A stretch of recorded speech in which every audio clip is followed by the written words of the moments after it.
What's up, you guys? James Lynch here, not Sean Ross Sapp here on the Fightful MMA post-fight show for UFC 227. I am joined today by a good friend of mine, a guy I used to do a podcast with, and you'll know him quite well. He's the founder of Cage Hero, and he was also Chris Weidman's old manager. I'm joined by Ian Parker here on the post-fight show. Ian, how are you, man? I'm good, man. Everything's good, man. How are you? I'm doing very well. It's good to have you on here again, and glad I got to give a big shout out to Sean Ross Sapp for letting me host this. And what a card that was, UFC 227 in the books. And we'll start right at the top from the main event. And guys, if you have any questions, we'll be checking the chat throughout the night and answering those as best as we can. But TJ Dillashaw gets another knockout over Cody Garbrandt in the main event. I know your internet cut out, but just thoughts initially on TJ retaining the title and potentially looking to fight Henry Cejudo next. They asked him in the post fight. Sounds like that's who he wants next. I think this fight, TJ made a comment that if he beats Cody again, it'll cement him as the top in the division or in the history of. I don't agree. I mean, listen, knocking out Cody back-to-back times, excellent. I still think he's got work to do in the division.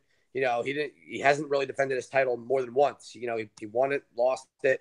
I think someone like TJ right now has all the potential in the world division, stay at the top for a while, and I don't think Cejudo should be next. TJ.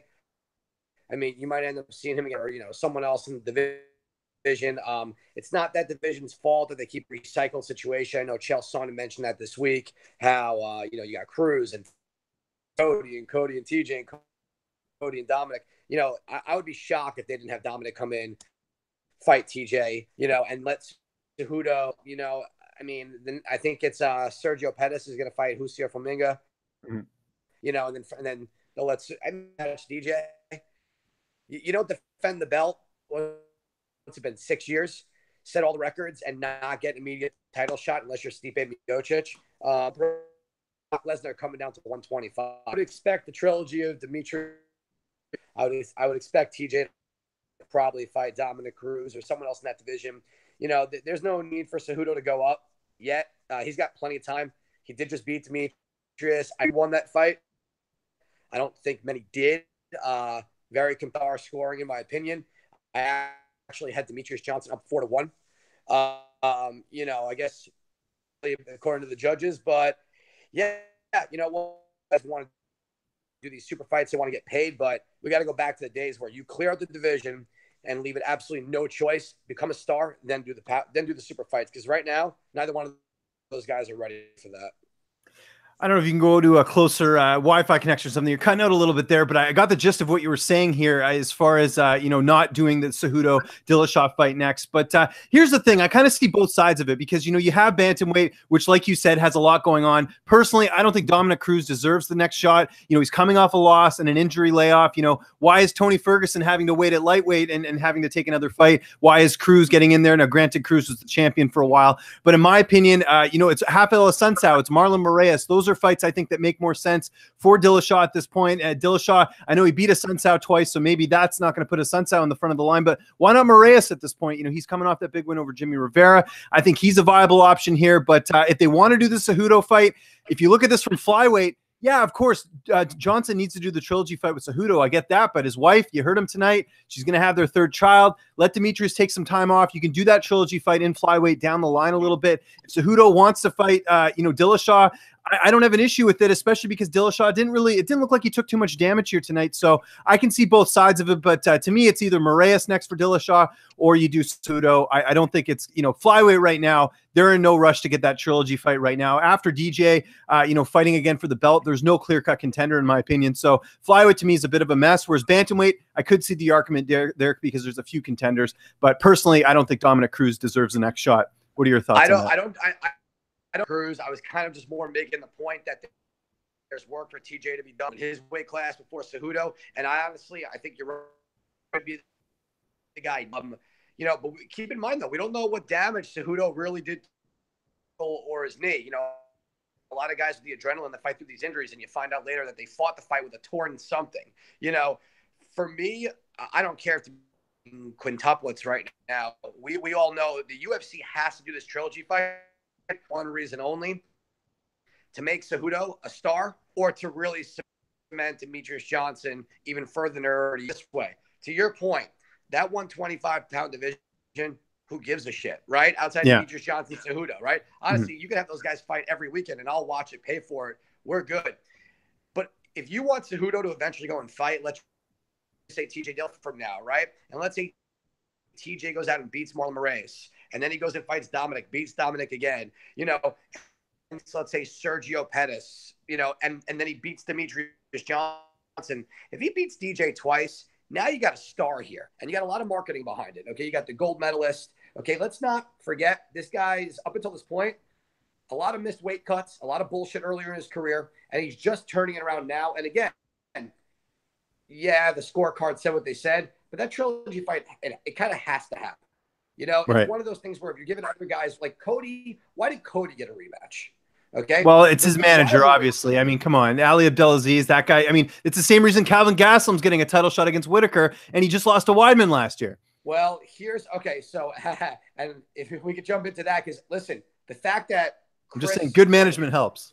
Yeah, right. Well, you're not wrong, but I think it's Ali. I don't think that really has anything to do with it. I think it was just kind of like, what are you going to do right now? Chris did beat him, but then Chris was injured for a year. You know, it's Chris, who was he beaten? And then he knocked out Jacare.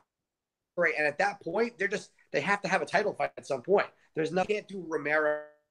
Guy missed weight, 205, all this stuff. So for this, to answer your original question, I don't think the super fight is really necessary right now. I'd like to see Cejudo defend the belt at least 3 times. And I'd like to see TJ fight you know what? To your point, Marlon Moraes. I would really like to see that fight. I think what Marlon did to Jimmy Rivera was beautiful. It kind of proved his point. And some of these guys, man, they're all taking these short notice fights. They're winning. They're winning clean, quick in the first round, like your boy Anthony Smith, and they're doing work. And these guys are flying up the division.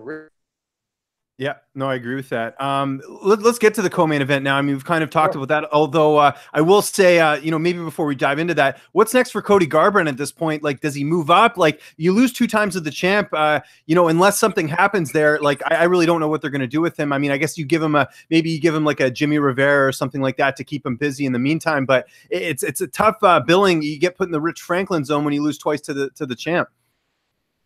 True. The only difference between him and Rich Franklin, though, is Anderson Silva beat everybody and anybody at that time frame. It was unstoppable. I don't know if TJ is unstoppable yet. You know, based on what I'm seeing, Marlon Moraes can beat him. Do I think TJ's the overall all-around better fighter, especially if the fight goes into deep waters? 100,000%. And that's not a knock on TJ. Just look what Moraes did outside the UFC. He comes in, rebounded quick, and since he's been on his tear, he's been on a real tear. Like, we're not talking about boring decisions. Like, this guy's showing us all elements and one of the more well-rounded guys and bigger guys in that division. If I'm Cody right now, I don't jump up. I definitely don't jump up yet. He's young. He's got time. You know, if TJ goes and wins his next 3 title defenses, then if Cody wins all 3, I would then shoot Cody up a weight class because at that point, back to your original point, there's no reason to do the trilogy. Even this fight now, there was no marketing behind it because no one was talking shit this time. You know, the Ultimate Fighter, when they were hating each other, gave so much pop. With this one, I think it's something everyone wanted to see because they know these guys are exciting fighters, but I don't think the juice was still there. You know, the whole alpha male versus TJ thing, it wasn't there this time. There's no storyline. You know, so I think for Cody, he's young. He could take it on the chin, literally, no pun intended. You know, and he could work his way back up. I don't think TJ's going to be there forever. I don't, you know, and okay. Like you said, Cody could always jump up. Let's talk about the co-main event. We have to. I mean, this fight delivered in ways that I didn't think was possible. This was probably the greatest fight in flyweight history, in my opinion. So close of a matchup. I know you're not a fan of the scorecards, but either way, very good fight for Henry Cejudo, who ends up, you know, pulling this one out. Personally, I had it 48-47 Johnson. I felt like that 5th round, he did a little bit more than just what Cejudo did with his takedown, in my opinion. But again, I didn't think it was a robbery. I thought it was such a close fight that it could have gone either way. I was a little bit surprised they did go with Cejudo only because usually the champion, if it's a close fight, they usually give it to him. You scored this for Johnson in a lot of the rounds. What rounds did you score him for it? And, you know, how shocked were you that Cejudo ended up getting it? You had Johnson 1, 3, and 5, 100%. The thing that shocked me the most, listen, but at no point has the word robbery come out of my mouth. That gets thrown around too much in the MMA world. There was no robbery here. You know, DJ didn't finish, and we all know when it goes to the scorecards, anything can happen. This wasn't that crazy. my whole thing is this, and this is coming from someone who was a wrestler, who was a grappler, before anything. Cejudo didn't really do a whole lot with his takedowns, and the striking, DJ landed on what, almost double, it's kind of one of those things where just because, Cejudo held him down for a minute and a half towards, what was it, the end of round 4, round 2, whichever one it was. To me, if there's no damage being done, you can have control. But did the first part of the round, was it stronger than the end of the round? I thought DJ's work should have outscored what Cejudo did on the ground. And that was kind of the only part where I had the issue with the scorecards. But listen, like you said, that fight gave us everything. I give Cejudo a ton of credit. That ankle was disgusting in the first round. He rolled twice, right? Believe me, I've done it before. Anyone who's rolled their ankle before knows that's rough. And DJ went right for that leg as soon as possible. So to really overcome that obstacle and to come back and be the best MMA fighter of all time, big respect to Henry Cejudo. And listen, he won. It is what it is. And we talked about what's next for both guys. I mean, we'll really just have to see how this pans out. It seems like the UFC wants to do that bantamweight super fight, but you never know. I think people were so sold on this fight tonight, how good it was, how back and forth it was. I think people are really wanting to see a third fight. And can DJ come back from this loss and make adjustments to, get a definitive win in the trilogy fight? Like I said, close fight. I don't think it was a robbery. Just a great fight, though. This was one of those fights that really, I think, not only raised the stock of both fighters, but also raised the stock of the flyweight division in a way, because they needed this. This was just a fight that really is one of those memorable matchups that you're going to look back on and say, yeah, that was a great fight, for people to go back and watch. But yeah, it was pretty amazing. I was actually looking at some of the prop bets here. You and I both like to talk betting and stuff, but Cejudo wins by decision here. I was looking at this prop. I think it was plus 800. Yeah, it was plus 715. So, I mean, obviously Cejudo was the underdog at plus 375, but anyone played him by decision, which, if you think about it, I think if people would have picked Cejudo as the winner, they probably would have thought it would have been by decision. So good odds on anyone who played that. That was pretty impressive there with those odds. So yeah, we'll see what happens. Again, Demetrius Johnson, his wife is having their third child. He might want some time off. They still need a main event for that New York card with Dustin Poirier and Nate Diaz. Does a potential super fight go to that? I don't know. We'll see what happens. I don't know. I mean, really, I said, you don't think so? There's no way. So keep in mind, though, with the super fight with these divisions, just keep in mind, Demetrius Johnson, do you consider Demetrius Johnson a star? You have to. Okay. Now, is he marketed like one? No. Outside of the Metro PCS commercials, he gets no love from the UFC. And listen, it just because he does his own thing. He makes his own money through, streaming on Twitch and all this other stuff. He's kind of really independently the best fighter of all time. You cannot just take a guy who just beat him by split decision and throw him into a super fight.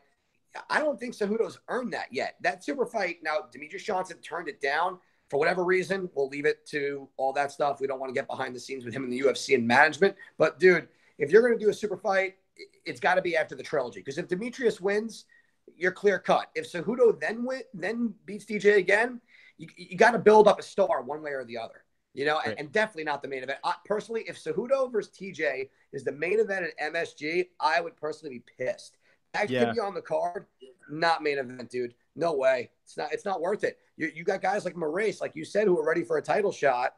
You don't need to skip these guys. Don't let them ride the pine. Build these divisions up. They need it. 125 needs to be built up. And to your point tonight, prove that division has some fire in it. Just give them some love, Yeah, no, I agree. And I don't want to get into too much detail here and veer off the course of UFC 227, but I think the New York card, they're going to pull something out of a hat, whether it's John Jones somehow comes back or George St. Pierre comes out. Because to me, if Poirier Diaz isn't the main event, you've got to have an even bigger star headlining that, because that's a great fight that, Diaz's name alone, just off McGregor, I think could headline that card, but they're not making it the main event. So I don't know what's happening there. We'll keep an eye on that, but let's continue with this card here.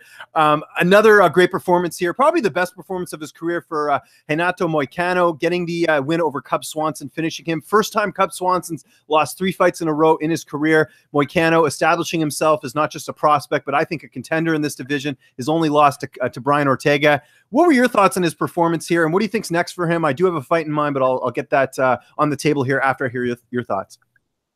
Well, number one, not to take anything away from him, Cub's on the downhill, but a great gatekeeper. And I think Moicano kind of showing everyone. Remember, Moicano was actually beating Ortega, in that fight. I had him winning that fight up until he got caught.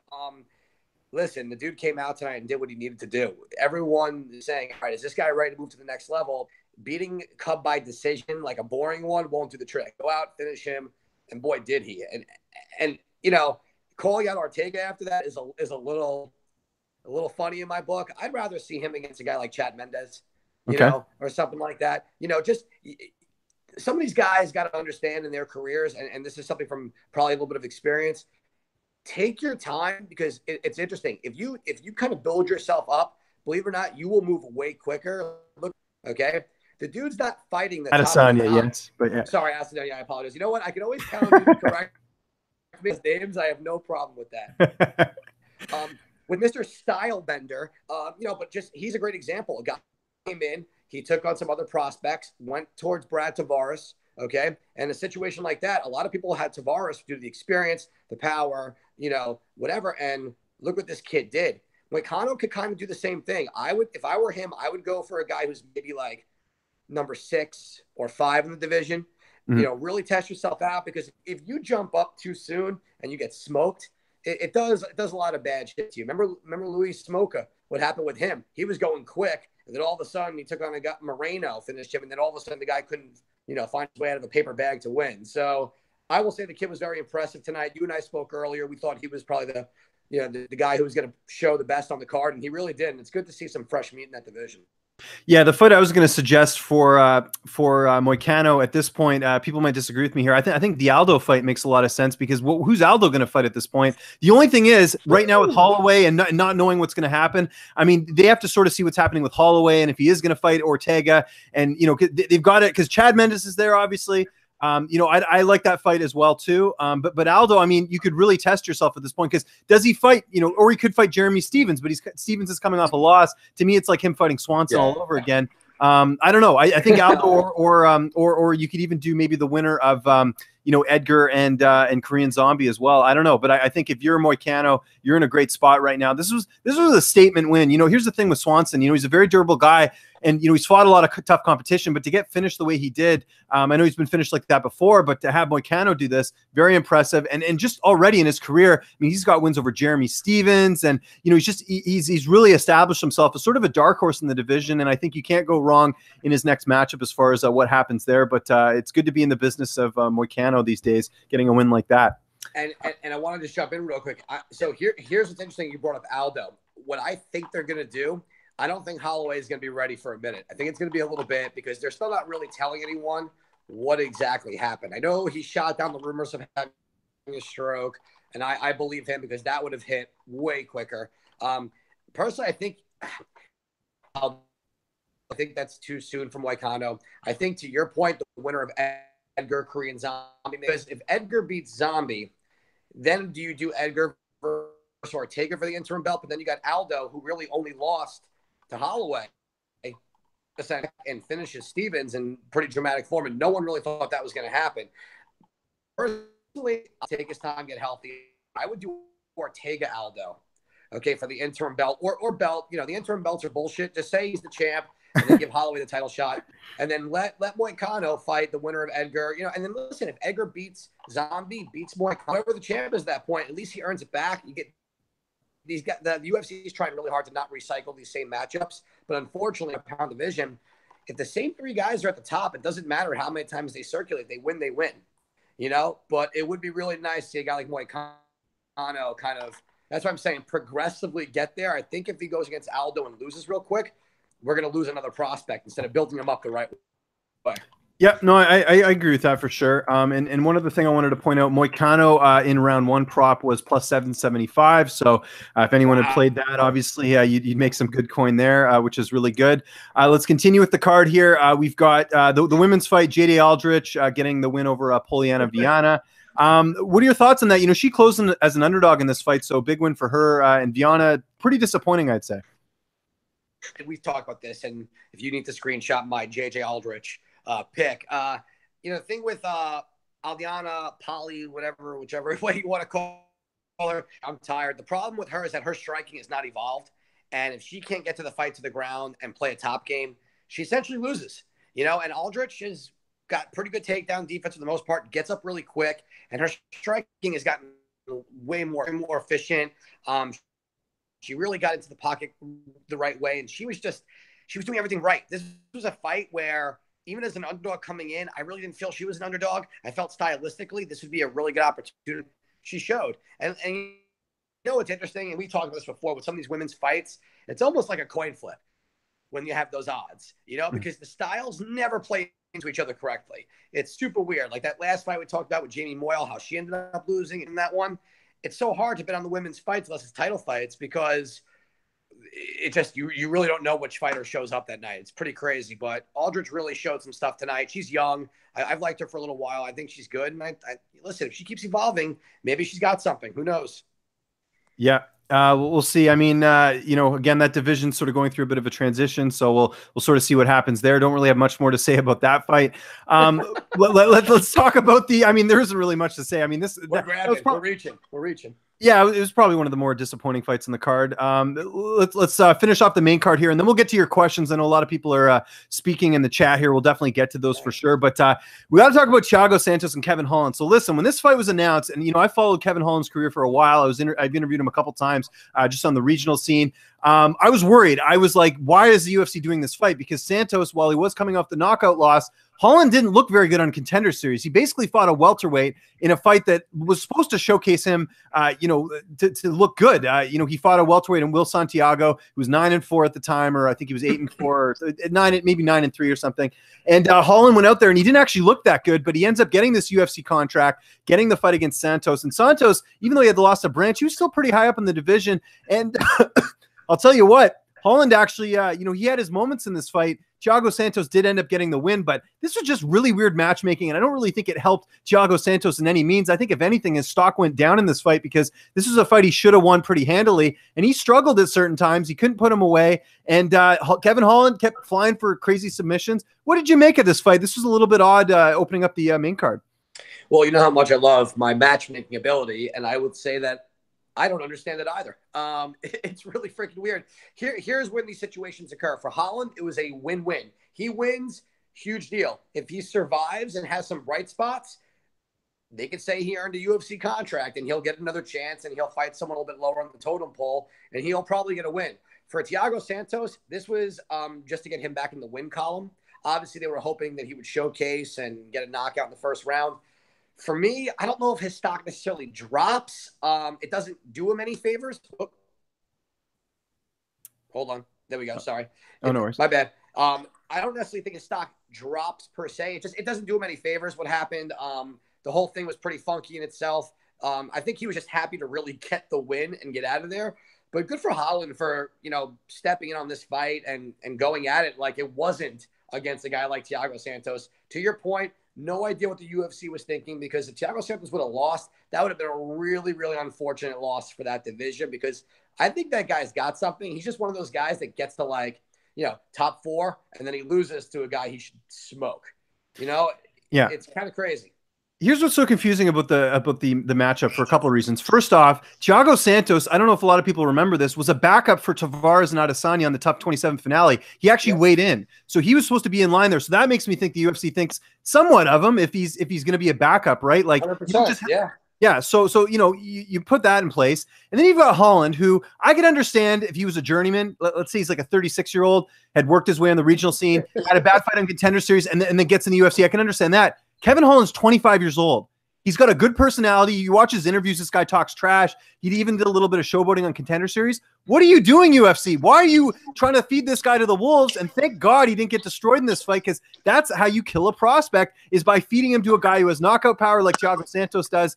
I don't get it. I mean, thankfully, Hollins actually ended up looking not too bad in this fight. I mean, he lost, but it wasn't a huge loss for him. But man, this could have really backfired in the UFC. And I gotta scratch my head at why they did this. No clue what they do next for Hollins here. I would imagine they give him a bit of an easier fight, because it's like, come on, man, the guy's 25 years old. He's in the middleweight division, which is just going through a complete influx right now with Whitaker being the champion and guys losing, guys moving up, moving down, whatever. This to me was a bit of a puzzling move there as far as that matchup goes. And Thiago Santos, what the heck do you do with him now? Again, I know he got the win, but man, like, did you take away anything tonight that says, man, this guy could really be a title challenger? I didn't at all. No, of course not. I'm kind of just looking at this like this fight never happened for him, or okay, he got a win after, again, smoked by Branch, but you know, I was going to say him versus Brad Tavares would almost make sense.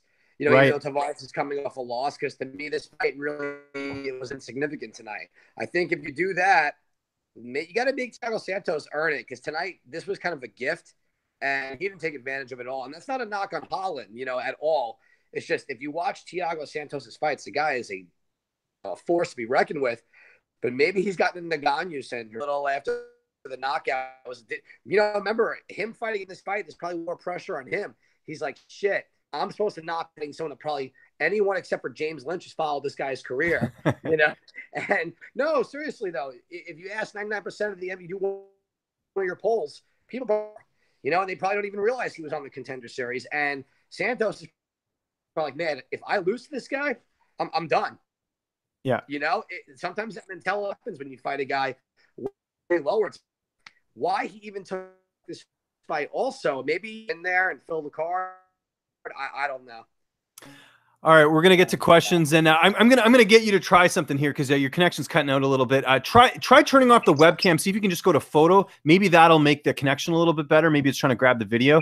I don't know if that'll work. I got it here because we're getting some complaints here in the chat. We'll see if that makes things a little bit better. We apologize, guys. We definitely want to have a good stream here. Let's get to the comment section. I see a lot of people here putting in comments. These are great. I can't read all of them. We'll definitely go to sort of the questions here, but a lot of people feeling that Demetrius Johnson won that fight, and you know I can't argue with that. I mean, again, this was one of those fights. It's so close. It could have gone either way, in my opinion. I don't think there was a clear-cut winner there. You know, I will definitely see the trilogy fight. It's just a matter of when.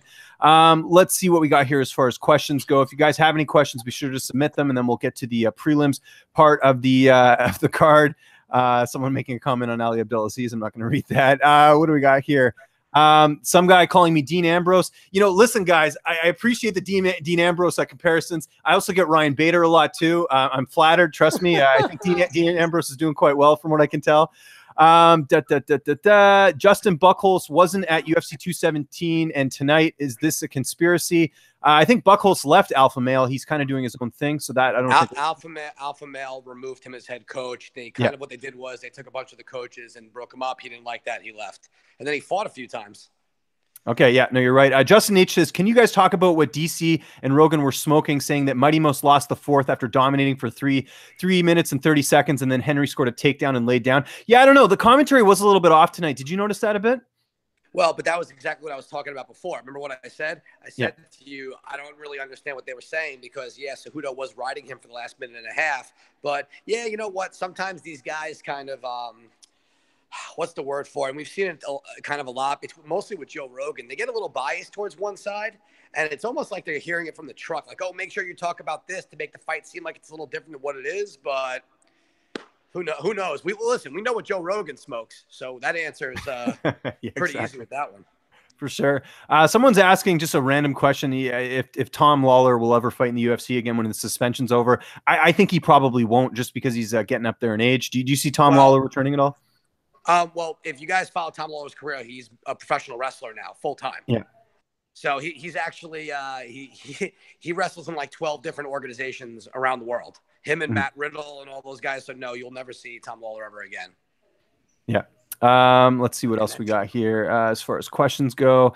Someone's calling me an MMA nerd. That's fine. Rather be called that than telling me I suck. What else do we got here? Wait, someone's calling you an MMA nerd? They're calling me an MMA nerd. This Bill Blast guy. He's throwing a lot of shade at me tonight. He called me Dean Ambrose. Now he's saying I'm a nerd. So can I ask that guy a question? Yeah, sure. Hey, to the dude telling James the nerd, what the fuck are you doing writing a question by yourself in your mom's basement? Pump the brakes, bro. This guy's getting paid to talk MMA. You're not getting paid, and you're asking him questions. Fucking guy. Look at we just that's why he's called Cage Hero. You know, if Ian gets riled up, he'll be unleashing the fury here, as you guys can see here. A lot of people talking about the takedown judging here. I agree with you guys. In the chat, like I don't think just because someone gets a takedown that should negate if someone's striking a lot and all that stuff. I just for me it's one of those things where you got to look at the striking as well too. Let's see. As far as other questions, okay, we don't have any questions right now. Let's get to the prelims, and if you guys have more questions, put them in the chat. We'll get to them later in this breakdown here. Brett Johns, Pedro Muoz, another bit of a weird fight here. Pedro Muoz, it looked like he was going to put away Brett Johns at a certain point. Johns had a leg injury in this fight, and Muoz ends up getting the decision. Johns, though, heart of a warrior there, but Muoz gets the job done. Another impressive win for Pedro Muoz. What did you think of the fight? Poor Brett Johns, man. Yeah. You know, he was looking good early in his career, you know, back-to-back losses, and this one was tough to watch. You know, You and I talked about this beforehand. This was another fight for someone like Pedro to really show his skills and get a win. And, man, the liver shots, oof. You know, a big ups to Brett Johns for hanging in there. But, listen, they got the real deal in this guy, Pedro. I think it's time to give him the next step. You know, if Aljamain Sterling wasn't booked, I would have liked to see that fight. That actually would have made a little bit of sense. You know, but after Aljo beats that guy Cody, maybe they'll do that fight with Pedro. Well, I don't know if Sterling beats Stamen, man. We'll see what happens. We'll have to do a side bet on the side then. But my boy Aljo is going to bring the. Oh yeah, that's right. I forgot he's your boy. Yeah, that's fair enough. But no. You look at Muoz's career here. You know, has the win over Rob Font. Losses to Asuncao, Jimmy Rivera, and John Dodson. Like, we're talking top guys. I think tonight was a good win for him. Johns, by the way, went 15-0. Now has lost 2 straight fights. He was 3-0 in the UFC before his 2-fight losing streak. So kind of weird matchmaking here for the UFC. Like, you have a guy in Johns who, you know, has a bit of appeal. You know, he came from Titan FC and everything. And now they give him Pedro Muoz, who, you know, I was pretty sure that Muoz was going to get the win. He was the favorite heading into this fight. He's just a big guy for the division, and he takes care of business. But Muoz now, I think, is in a good spot. You know, again, he lost the split to John Dodson. You know, that's nothing to shake off by any means here. So, yeah, I think he's in a good spot. And Brett Johns, I don't know, man. He needs a bounce back fight after this. Otherwise, he could be getting released here if he loses another fight. Usually, you get 2, and then you usually get 1 more here. We'll see what happens there. But any other notes from this fight? I just thought Muoz didn't really have great fight IQ in the sense that I think he had opportunities to finish this fight, and he just didn't take advantage of it. I mean, how do you not see that Johns is injured? You know, take it to the mat, try and get a submission, or try something to just get him out of this fight. What did you think about that? You know what? Sometimes these guys kind of they know they're winning, and they don't want to take the chance and slipping up, getting caught. And I think he knew that it was a dominant win and said, you know what? If I charge in, or if I try and go for the finish, and I listen, you've seen a lot of times where guys have guys on their, on the back pedal, and all of a sudden they slip up and they get caught, and that's the end of the fight. I hate to say this because I love Clay Guida, but the fight against Ortega, he had that shit in the bag, and there were several times he could have jumped on. And the one time he rushes in, boom, Ortega catches him, and it's true. And that was it. So these guys who, to your point, the John Dodson fight, which you could arguably have thought he won. I actually thought he beat Dodson in that fight. Rivera, like you said, losing the guys top of the division. Sometimes when you're making that climb back for confidence purposes, you just want to get the win, and that's it. Yeah, I agree. It'd be interesting to see what happens there. Yeah. Sticking with the bantamweight division, we had Ricky Simone getting a win over Montel Jackson, not to be confused with Montel Jordan. This is how we do it. Simone, got the win here. Jackson's just has a really good build for that division. Still very green. He only made his pro debut last year. He's only got 6 fights, or I guess the 7th here tonight, making his debut on short notice. He actually closes the favorite, so Simone actually cashes a plus 105 underdog here. Not much to say. I thought Simone looked good in this fight. His last fight controversial, so it's good for him to get like a clear win here. Jackson very green, but in a weird way, I think Jackson to some degree actually showed that there's some potential there. He's a Pura Vida guy. He trains with Zach Otto. Looked pretty good on the Contender Series. The reason he didn't get the contract was because there was a couple eye pokes and groin shots and things like that in that fight against Rico DeSchulo. But nonetheless, I think there's some promise here for Jackson, and Simone gets the win. I'd still like to see that Simone fight against Benito Lopez. That was supposed to happen on this card. Lopez has an ankle injury. Just your overall thoughts on the fight, Simone, improving to 2-0 in the UFC. Well, I had Simone took it on short notice, so I'm always a fan of when guys take it on short notice and come up with the victory. Plus, he looked like he was giving up about twice the size in that fight, so I always root for the little guy. You know what? For me, this was a fight where you could take a lot of positive out of both guys. Like you said, I don't want to almost maybe call him Montel Jordan. That's pretty funny. That guy, like you say, he's got a good build for the division. He's green. Give him some time. He didn't get crushed. He had some moments. It's just what's the best way to kind of describe this one?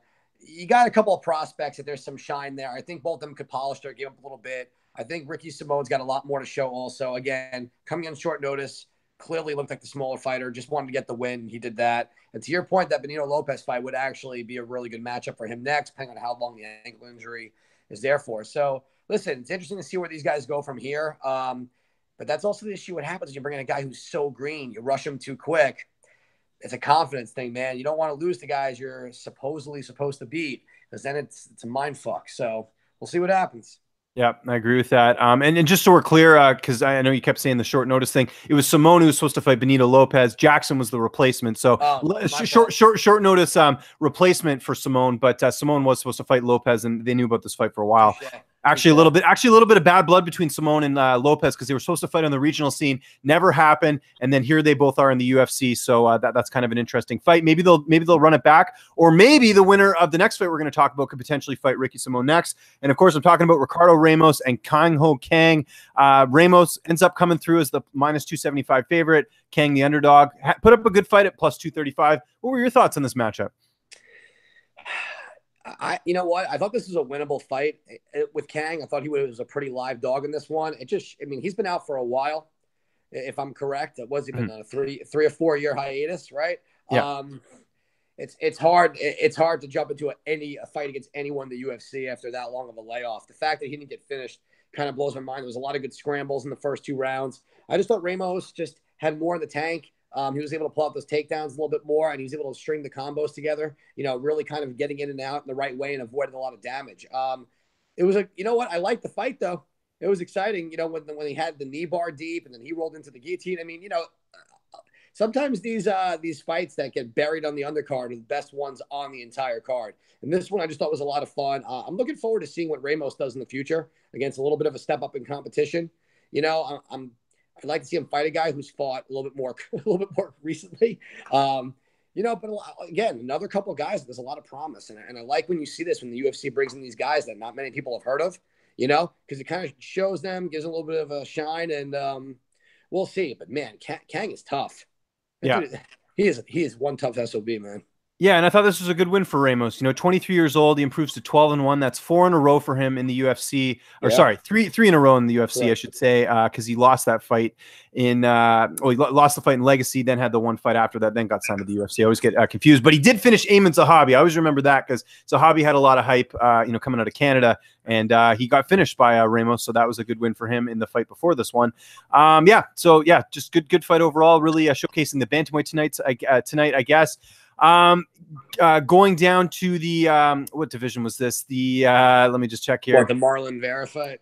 Yeah, not Marlon Vera. I was going to talk the featherweight. Sorry, Shayman Moraes, Matt Sales. Moraes getting the win there. A little controversial with him getting the decision there. Matt Sales, guy off Contender Series and Alliance MMA product, falls short in his UFC debut.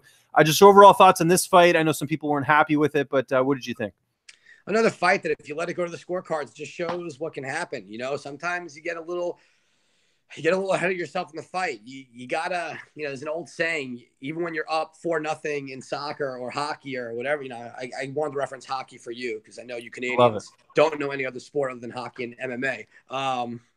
My bad. So pretty much, long story short, I think the guy thought he was probably up on the cards and just was a little too hesitant in certain times. I think there was some moments where he could have really fired off a few more shots, or he could have held on a little bit longer. Too hesitant, a little too much on the counter side of it, and he blew it. In my opinion, that was Sales' fight to lose, and he did. Yeah. Just again, Moraes getting back in the win column there. He had a tough UFC debut against Zabit. I don't think that it's any tougher as far as a debut. So good to see him get back on the win track. He's won 3 of 4, including a win over UFC veteran Robbie Peralta in World Series of Fighting. So some promise here for Shayman Moraes, who I thought got a pretty raw deal in his debut. Like I mentioned in Sales, he'll be back. He's a young kid. Lots of promise as well out of Alliance. So we'll have to see what happens there. I talked about off the top of the show, the flyweight division getting a lot of love with the Demetrius Johnson and Henry Cejudo fight. But how about Alex Perez on the prelims tonight? Just a dominating performance over Jose Shorty Torres, who had a lot of hype himself, being a double champ, getting signed to the UFC. Perez finishes him. It looked like a complete clinic on his end. Torres didn't even look like he was in this fight. He had a couple shots here and there, but Perez really came out of his shell tonight, improves to 21-4. What did you think of this performance tonight? To me, it really put the division on notice with a win like that over Shorty Torres. In that division, when you get a knockout as brutal as that, you bet your ass that rest of the division is going to be unnoticed. And that's someone who you can move up the ranks really quickly. And it's too bad John Lineker is not in that division anymore, because that would have been a hell of a fight to watch. Listen, you know, you and I talked beforehand about Torres. Not a lot of people know about Titans sometimes. And he's a guy, double champ, very well-rounded. You know, he had the weight cut situation, you know, here and there. But Perez, you know, this was something I spoke to you about earlier, his power.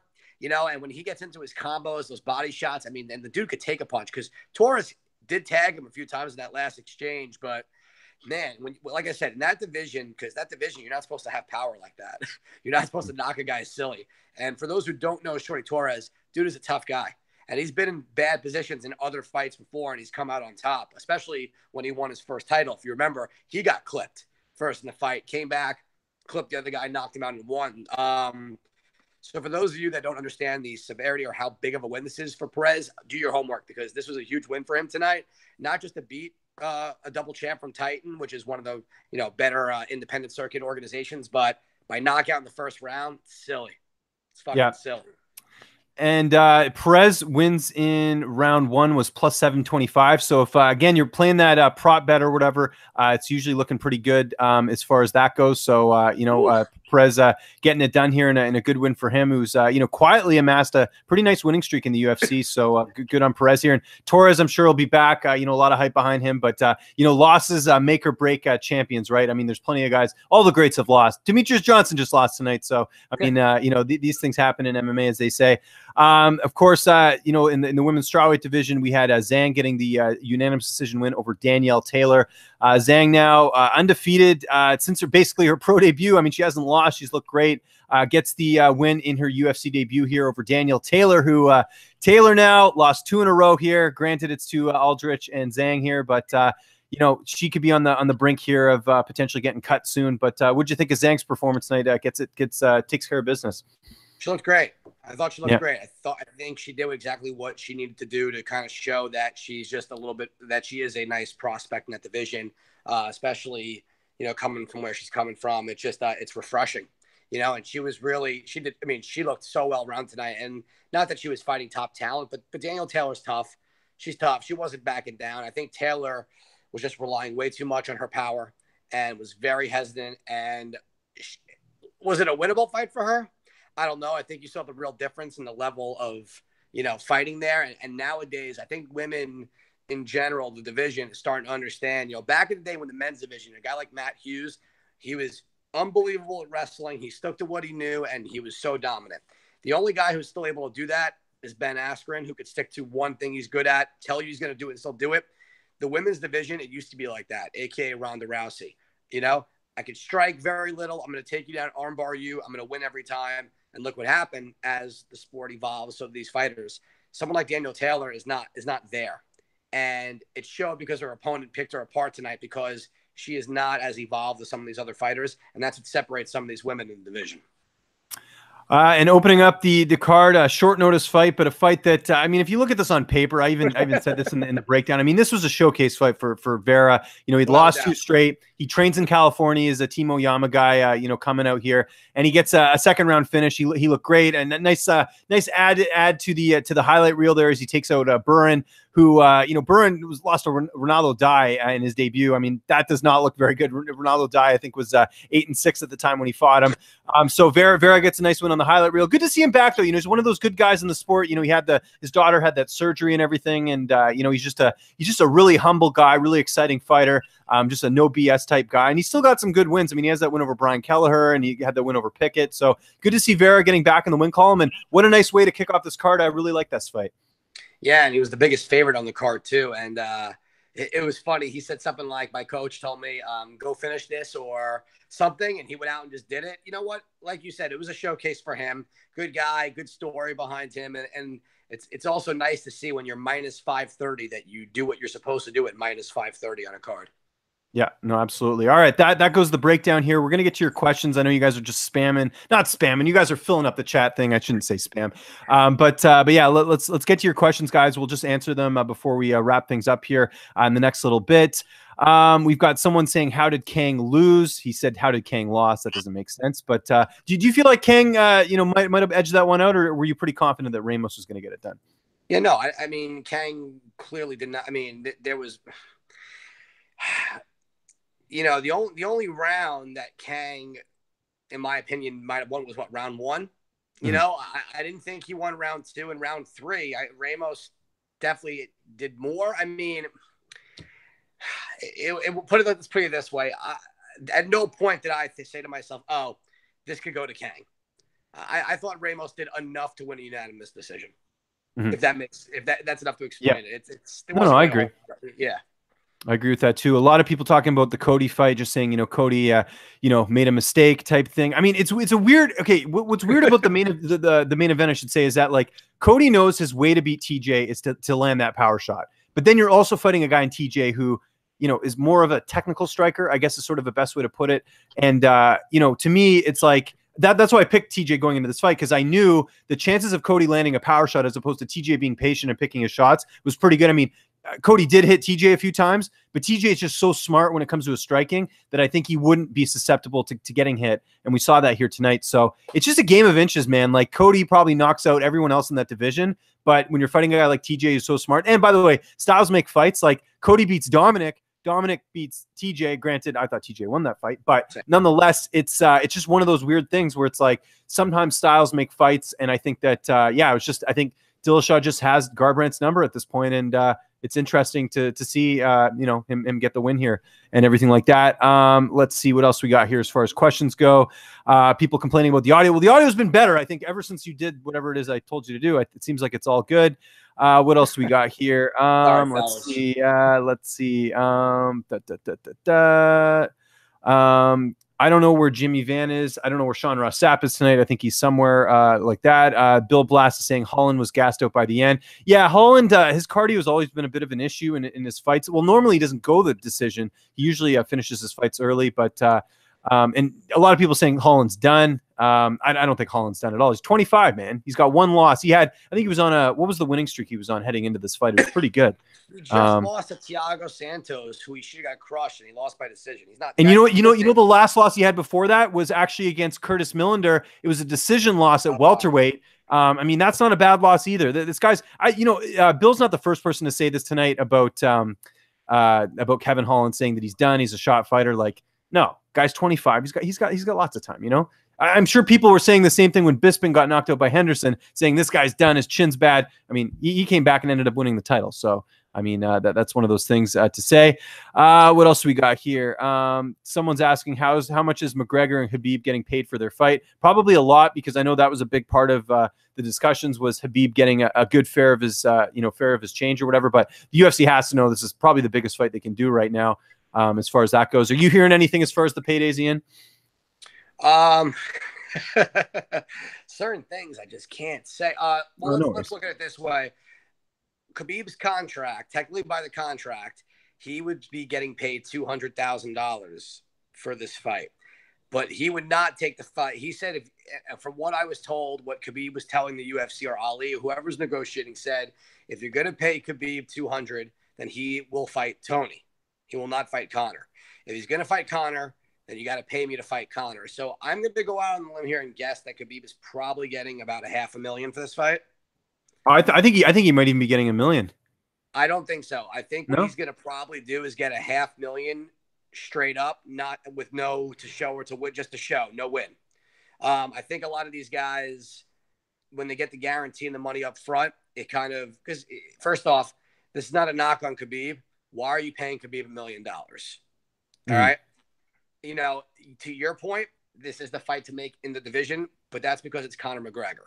Let's say that Conor was in jail for 8 months, which we all knew wasn't going to happen. Okay. Big time athletes don't do that for petty crimes. All right. Even though what he did was fucked up, we all knew he was going to get a slap on the wrist, pay some people off, call it a day. Let's put it this way. If it was Tony versus Khabib, you think those guys are getting paid millions of dollars, even if it's for a title fight? If Conor McGregor said, I'm never fighting again, remember, the division will go on, the organization continues, and they need a champion. I think Khabib should be very happy with 500,000. Did his belt, and technically he beat Ali Akinta for the title. Mhm. And Al's my boy. He didn't finish Al.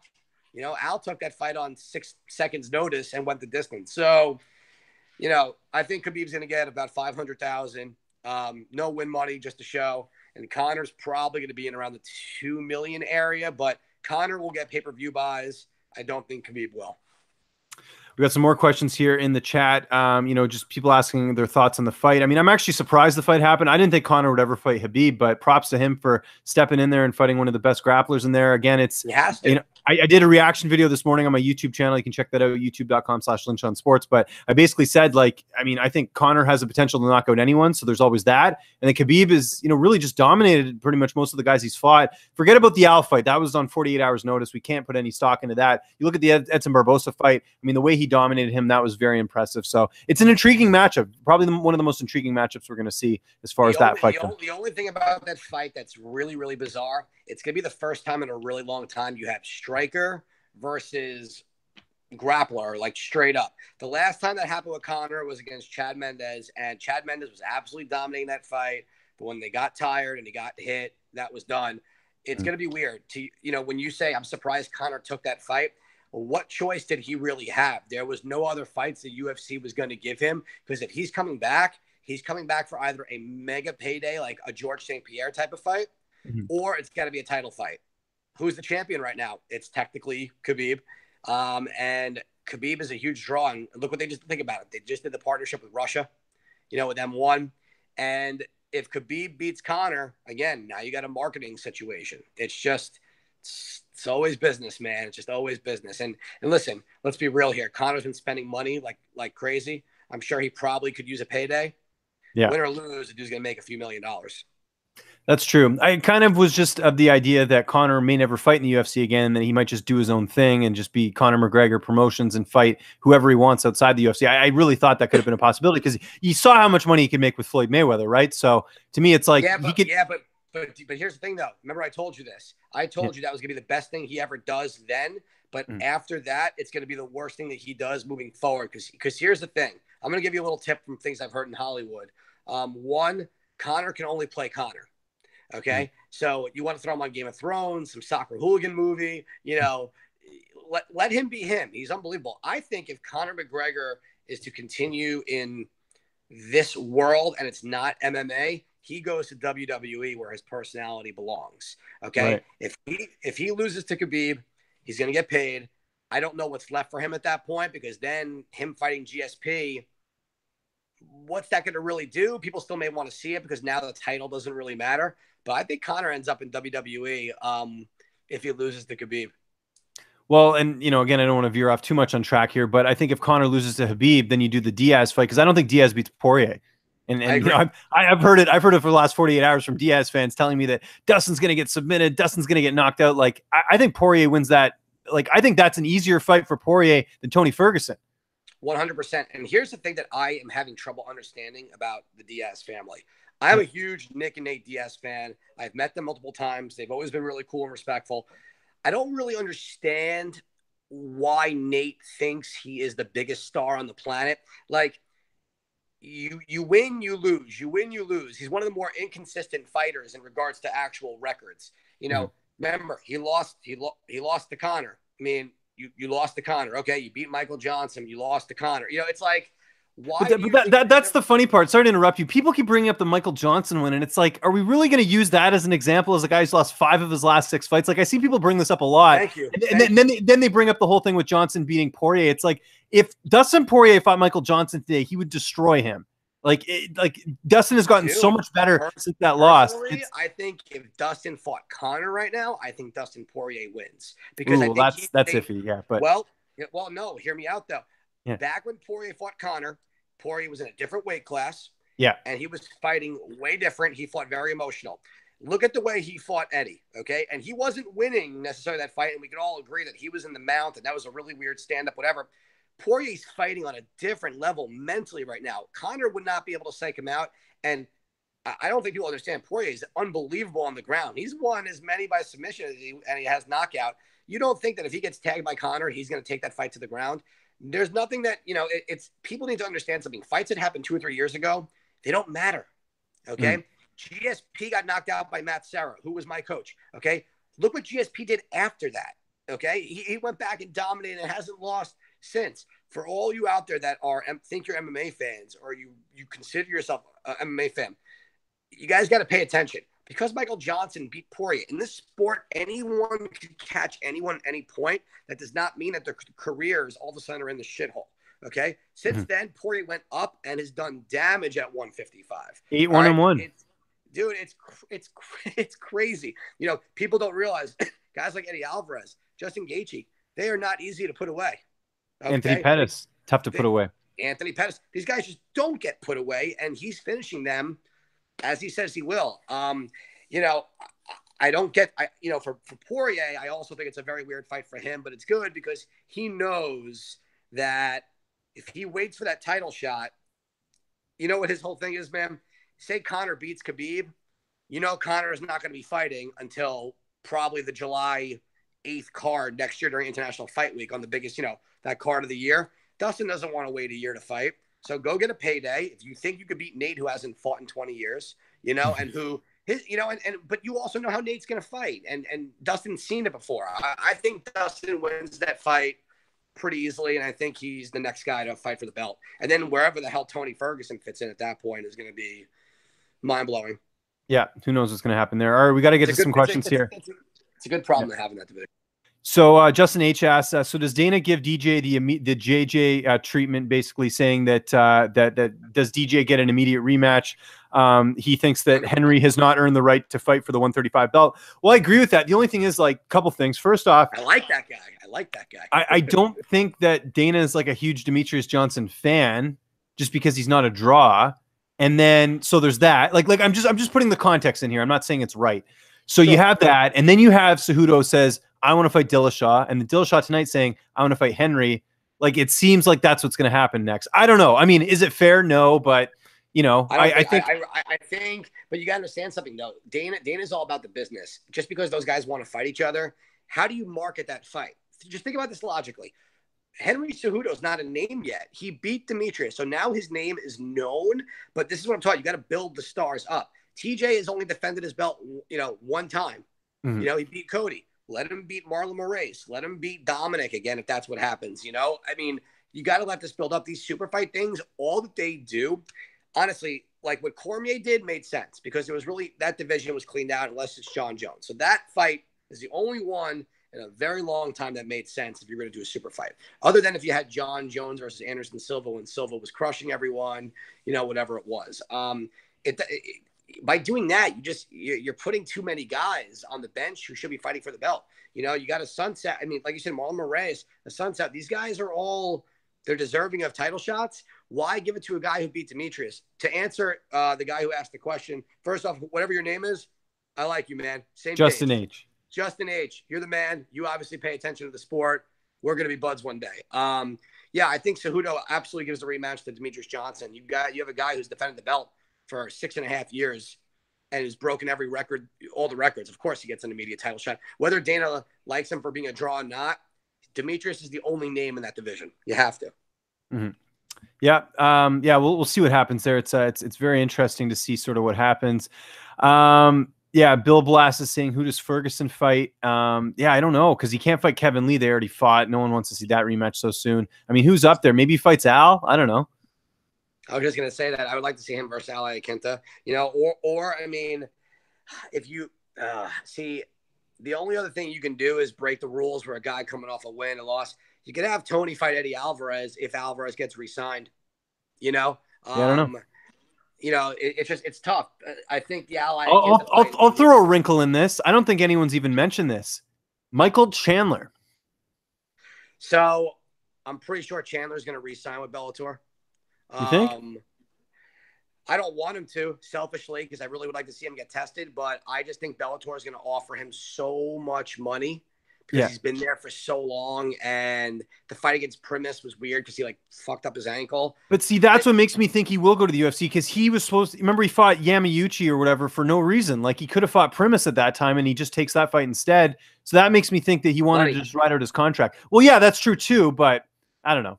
To me, it was the question is, let me ask you a question. If Scott Coker throws $500,000 at Chandler and the UFC goes, your first fight, you make it 80. Yeah, that's Does the brand matter? Bellator has to overpay guys to keep them and get them. I mean, listen, Ryan Bader, smartest thing he ever did.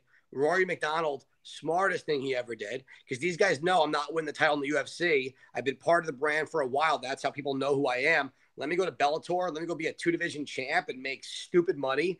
You know, listen, Rory McDonald's not going to go to Hollywood. Neither is Ryan Bader. Just jumped in a vape commercial for vitamins. That's as far as his acting career is going. But he's making a ton of money, and he's probably going to win the heavyweight tournament.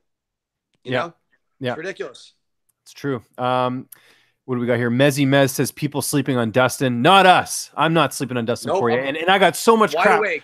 Like I said, in the last 48 hours, I did a reaction video to Poirier and Diaz, and I have so many people saying that Poirier is going to get outclassed. It's like, dude, did you not watch the last 3 fights? Like, it's not just that like he won these fights; it's that he finished these guys. Like finishing Alvarez, tough. Alvarez is 2 TKO losses prior to that. Nick Thompson and Connor. Okay, so to finish him like that, amazing. Finishes Pettis. Pettis has been finished before, yes, but by like Holloway, and like he's very tough to finish. And then like Gaethje, Gaethje's been finished a few times, but like again, to go and finish those guys in a row. Eddie Alvarez is the first one to finish Gaethje. Yeah, exactly. So, you know, I don't really, like I said, I don't really listen. Nick Diaz are legends. They've put in their time, but when you don't fight, like that's my problem. They don't fight. For all you guys out there, you guys keep thinking vintage Diaz. You're thinking the Nate Diaz that beat Connor. You forget that he lost to Connor after that. You know, if anything, I think this is a shitty fight for Nate Diaz to come back to, because if he loses, guys, I'm telling you right now, if Nate Diaz or when Nate Diaz loses to Dustin, Nate Diaz is going into retirement, and that'll be it. Probably. We'll see what happens there. I'm just trying to see here. Behind the scenes, MMA says TJ versus Holloway. No, Holloway's got to finish up some business at 45, and also Holloway would, I don't even know if Holloway will ever fight at 45. I mean, he might. I mean, he might get one more fight, but that's a tough cut for him, man. Like even concussion, whatever stuff aside, like it's a tough cut for him or whatever. I would like to see him fight Ortega. I think he beats Ortega, and then I like to see him shoot up to 55 because 55, yeah, because I think he's somebody, like I said, I think he's the most evolved fighter through the course of their UFC. I mean, for you guys that didn't watch that fight against Connor, it could have went either way with that one. It was very questionable. You watch the Max Holloway now from Max Holloway then, and you're looking at possibly easily the best pound for pound outside of DJ, even though he lost tonight, the next best pound for pound fighter, because what he's done since then has been nothing short of incredible. I think this is a good time to wrap things up here, Ian. It was so great getting you on here on the podcast. I want to thank everyone for watching, first off, because Sean Ross Sapp normally does this. I'm glad he gave me the fill-in spot. Tonight I'm glad I was the Max Holloway at the last minute, coming in just try and save the day. I didn't miss weight, so we're good here. I was able to make it happen. This is a lot of fun. Like I said, want to thank Sean. I want to thank Ian for stepping up, man. Ian, this was good. For those who don't know, Ian and I used to do a podcast, and we used to do this all the time. So we got a bit of chemistry. It's good to have him back on the mic. But Ian, more importantly, where can people find you on social media and anything you got to plug, man? The floor is yours. You can catch me at Parker K-Chiro on Twitter, Instagram. I have a few things in the works. Unfortunately, it is stuff that I cannot release due to legal stuff in a good way, all in a good way. Hopefully soon I'll be able to break some pretty incredible news. Listen, it's always a pleasure. It was fun getting back on the mic. We do happen to have some pretty solid chemistry, and it's always fun discussing the fights and comparing who beat who and whatnot. I'm pretty sure you picked Torres, and you probably lost me a little bit of money on that one, but that's okay.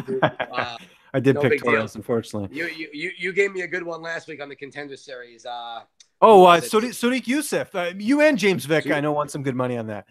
Vic and John Anik. I even said to John Anik, you had the jump on that one, and he direct messaged me. He goes, "Nah, me and Vic since 2012." I said, I just went, "Come on, John. Yeah. So, but no, man, a lot of fun. Always appreciate it. Love the short notice call ups. I always make weight for my short notice appearances. So it's been a real. Yeah. Thanks everyone for watching. You can follow me on Twitter at Lynch on Sports. No UFC until the 25th, but that doesn't mean I don't have a crap ton of interviews for you guys to watch. I did a whole bunch today for Fightful, including Courtney Casey, Brian Barberena, James Krause. There's plenty more coming here too. Follow me on Twitter at Lynch on Sports. You can find all my content there. Check out Fightful.com, Fightful Select, all that good stuff. Sean Ross Sapp is going to be back here. Want to again thank him for having me on, and thank you very much for watching, everyone. Have a good night, and we'll see you soon.